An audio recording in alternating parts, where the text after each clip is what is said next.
زموږ ولسي شاعران پیړیونه راهیسې زموږ د ژور احساساتو، ربړونو، هیلو او خیالونو استازیتوب کړی.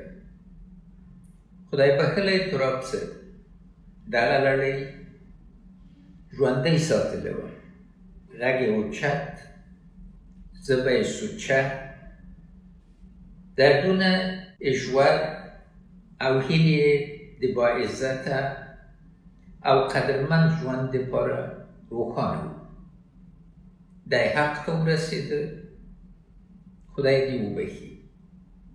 خو د ده د ژوند پیغام تلپاتې ده او خاصتا نن چې میلیونها افغانان بیرته وطن ته راځي، په زړونو او مغزونو باندې به اغېزې وکړي.